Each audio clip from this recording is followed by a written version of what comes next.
அஸ்ஸலாமு அலைக்கும் வரஹ்மத்துல்லாஹி வபரகாத்துஹு. நோயிலிருந்து நலம் பெற நபி ஸல்லல்லாஹு அலைஹி வஸல்லம் அவர்கள் கற்றுத்தந்த ஒரு அற்புதமான துஆ. இந்த துஆ முஸ்லிம் என்ற நபிமொழி தொகுப்பில் 4430வது ஹதீஸ் எண்ணில் பதிவு செய்யப்பட்டுள்ளது.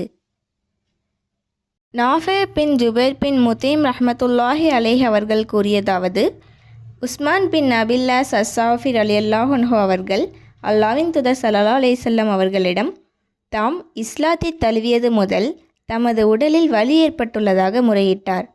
அதற்கு நபி ஸல்லல்லாஹு அலைஹி வஸல்லம் அவர்கள், நீர் உமது உடலில் வலியுள்ள இடத்தில் கையை வைத்து பிஸ்மில்லாஹ் என்று 3 தடவை கூறிவிட்டு 7 தடவை அஊது பில்லாஹி வ குத்ரதிஹி மின் ஷர்ரி மா அஜிது வ உஹாதிர் என்று சொல்வீராக என்றார்கள்.